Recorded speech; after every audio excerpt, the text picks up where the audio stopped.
છેલ્લા 25 વર્ષથી ગરીબ આદિવાસી બાળકો સાથે દિવાળીનો પર્વ મનાવી રહ્યા છે ધરમપુરના ધારાસભ્ય.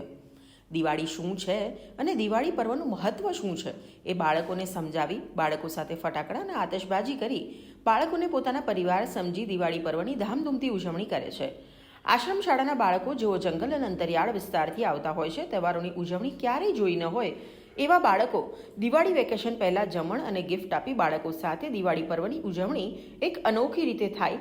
બાળકો ઘરે જઈને પણ દિવાળીની વાતો કરે, તેઓના જીવનમાં પણ દિવાળીની જેમ પ્રકાશ પડે તેવા આશયથી છેલ્લા 25 વર્ષથી ઉજવાય છે દિવાળી.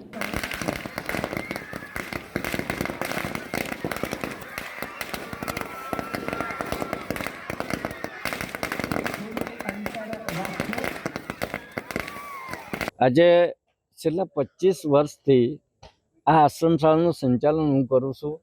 મારી પહેલી દિવાળી આ બાળકો સાથે, મારા પરિવાર સાથે, કે આવતીકાલે એ લોકો વેકેશનમાં, દિવાળી વેકેશનમાં ઘરે જશે, પણ એ લોકોને સાથે મેં પારિવારિક ભાવના રાખેલી.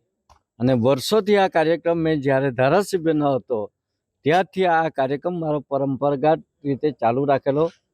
અને આજે જે દિવાળી વેકેશન આવતીકાલથી શરૂ થવાનું છે, એટલે મેં બાળકો માટે મીઠાઈ, જમવાનું, ફટાકડા અને આપ જેવા તમામ મિત્રોને પણ, જે મીડિયાના મિત્રોને પણ બોલાવીને આ કાર્યક્રમમાં તમે સહભાગી થયા તે બદલ હૃદયથી તમારો આભાર વ્યક્ત કરું છું.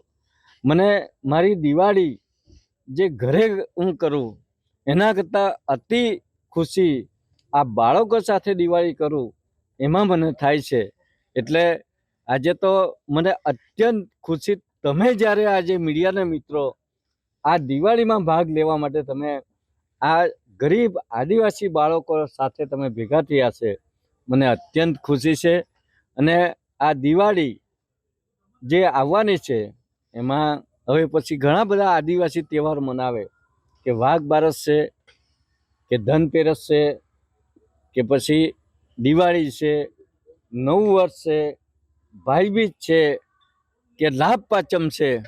આ બધા જ તહેવાર માટે મારા તરફથી હાર્દિક શુભકામના પાઠવું છું. અને નવું વર્ષ નવી ઉર્જા સાથે, નવા ઉમંગ સાથે સૌને ફળદાયી નીવડે એ જ અભ્યર્થના સાથે સૌને મારી શુભકામના પાઠવું છું. આ આશ્રમ શાળામાં જ્યારથી મેં સંચાલન મારાથી જ આ શરૂ કરેલી છે, પણ આ આશ્રમ શાળા માટે એક મોડેલ આશ્રમ શાળા બનાવી અને બાળકોને શિક્ષણ સાથે સારા સંસ્કાર મળે એ મારો એક શુદ્ધ આદર્શ, એ મેં ધારાસભ્ય ન હતો ત્યારથી છે. મારા દીકરીની બર્થડે હોય તો મેં આ બાળકો સાથે ઉજવું.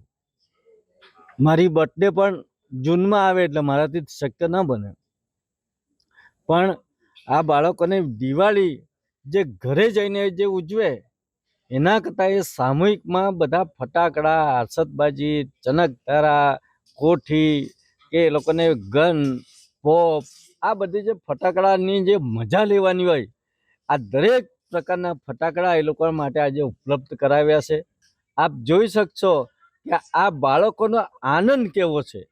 આજે શહેરી વિસ્તારના બાળકો તો એ લોકોને પૈસા ટકાના હોય, પણ આ બાળકોને માટે ઘરે જઈને એ લોકો માટે આવી કોઈ એના વાલીઓ સગવડતા ન આપે, એ સગવડતા આજે મેં પ્રયાસ કર્યો છે કે આપણી આશ્રમ શાળામાં બાળકો જે છે એ બાળકોને શિક્ષણ સાથે સારા સંસ્કાર પણ મળે, ને આ દિવાળીની ઉજવણીની ખુશી ઘરે જઈને પણ એ લોકો એમના માતા પિતાને પણ કહે.